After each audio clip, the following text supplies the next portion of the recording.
you for us?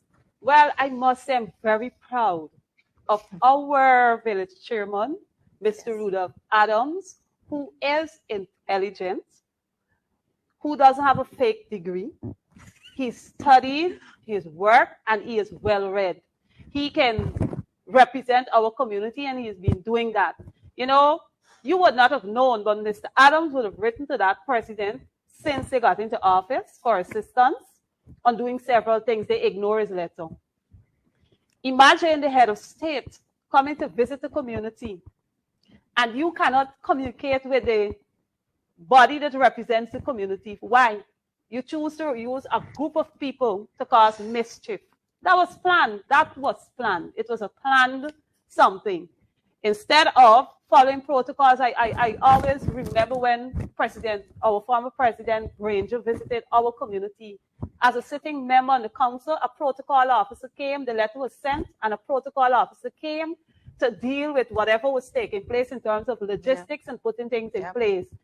Comrade Ali visited our community and a whole set of people just running around like headless chickens, trying to put things together, and a whole lot of police officers in the community. That was what took place. And then the amazing thing, I knew trouble was coming. Imagine me, a sitting member of parliament and a resident of that community, receive a call from one of the organizers to tell me they would like me to say something, but not as a member of parliament, but as a resident of the community. I had to ask the gentleman, what ignorance is he really saying? You know, and that is the problem we have. Then you had another organizer, after they were trying to get people to go to the meeting and to attend the meeting, and people wasn't responding, made phone calls to say that this member of parliament was walking around the community to tell people not to attend the meeting. How would that benefit me or the people of Mocha Arcadia community?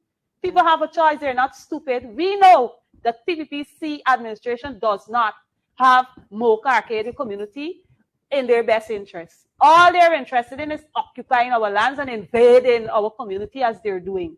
That's all they're interested in, invading our community. But we will deal with it.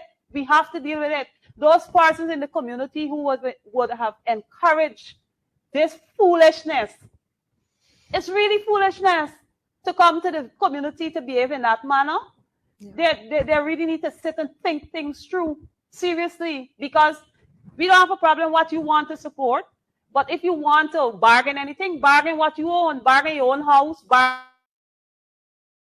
what you have, and that will do you well. But don't go putting our entire community in jeopardy for foolishness. Now you have a head of state who cannot listen.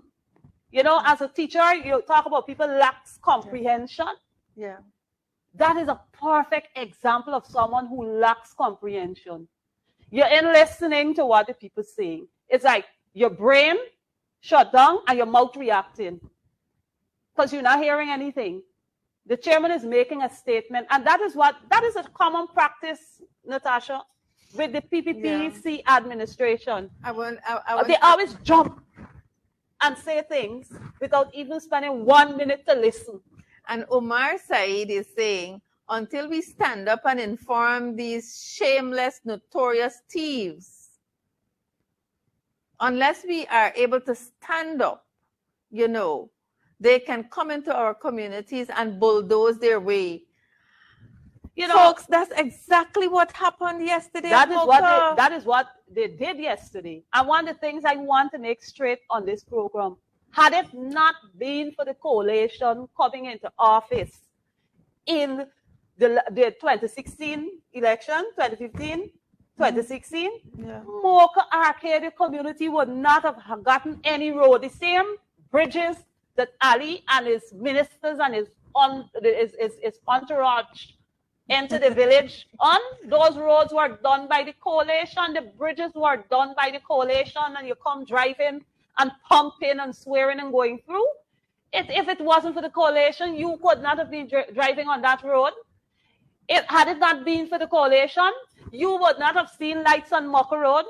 One of their ministers came and said that Mocha is an access road, not a public road, so they don't need lights. Jesus. That's what they said. And had it not been for the coalition, that would not have happened. For the people at Barnwell North, when the coalition government came to office, The former minister, Simona Brooms, worked with those people tirelessly to ensure that they get water, portable water, ensure that the electricity poles and lines were set up. Until to this day, this administration, all they had to do is put those people on the grid. Yeah. They have not put them on the grid. You know what happened? Only last week or 2 weeks back, the housing minister, it was alleged that they sent workers to remove some of the wires. Oh, wow. Although the people are not linked onto the grid, and you're behind them, they said more people got to register for the meter. This got to happen, that got to happen. It ain't happening. Up to now, the people ain't get on the grid. And it's a back and forth. But you come to tell people nonsense. Then you also have those lands at the back there that they're targeting. Had it not been for the coalition government, the farmers of Mocha Arcadia community would not have been able to have that market day, the fourth market day, village market day, where people could have gone to get their produce and sell. You know what they did to us? The market day was the Sunday. The Monday, this current PPP-led administration by Ali went and blocked the drainage canal and flood out all the farms. Flood it out. Imagine seeing 200 bunches of plantain falling down in water. Ask them if those farmers were compensated. No. Wow. Those were the things we wanted to address yesterday. No, those farmers were not compensated. Many of them were not. You know who were compensated? The people that they handpicking to give contract for clean drain, the people that they handpicking and say that those are their people. They handpick and give. They take all the money that the farmers who work tirelessly to farm, to toil, and give it to those people. And they're not farmers. Some of them even own a piece of land, but they give the money to. When they come to the 25,000 grant, you know what they did? A set of people got pink slip. That is what we wanted to address yesterday, but we didn't have the opportunity to. They get a pink slip, and right now the pink slip turning white. No money income. That is what they did to the people of Mocha Arcadia community. So those people who you see running behind them, they get a little hampers. Let me tell y'all, even the hampers that they share for flood relief, they gave to the people, the persons in the village who were with them, and they were selling the hampers for $300. Oh, wow. That was supposed to be given for free. Wow. I tell the people they got to bring a little change, a little money. That is what they do. They don't do anything else. So I don't know why people would run with this idea. You know the sad thing? Those persons who were cheering, y'all check the video. Y'all go back and see the number of children that were sitting in that auditorium and was there clapping for what they don't even know. They don't understand. They don't even understand. That's all they're doing. All they've been doing is those children sitting there because they had the Pathfinder group and all these children who was a part of it, the children from the Mocha Arcadia Primary School that was a part of the welcoming party. Those were the children present there when all this ignorance took place. What example exactly are these people setting? Those ministers that were clapping there like my comrade Maureen Philadelphia identified.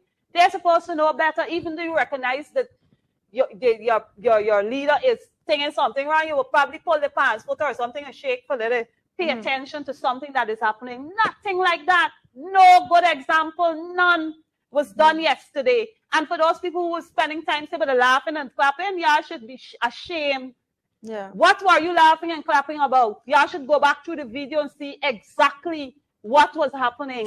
It is a real embarrassment to think that persons cannot stop and think before they react. They cannot stop and think. And so the actions of the president, the given president that we have, the installed president, speaks so much to what a terrible state we are in as a people. Because a simple community meeting where, all right, you went and you do a road and you want the people to feel good, fine. Yes, the people are very excited to have the road, which was done. Of course, they know the history behind the road. Yeah. That's why I did an article on it. And then from that, you get all this pump and swear to go into the ground, of course, with most of the people walking being police and security officers. Yes, yes. You get all of this going, and then you decide that you're so comfortable that you could hurl insults at a man that is way more intelligent and can speak and represent his people for what? All because of being uninformed and lacking comprehension. That's all. It's a lack of comprehension. Gangsterism. And then you want to appear to be a bully. Gangsterism You want to appear to be what? I don't know. But it is shameful. And I hope that Irfan would lie down in his quiet moment and spend some time and reflect and ask. You know, he talked about Jesus yesterday. He talked about so many things being present. And that he was really spend some time and ask God to forgive him.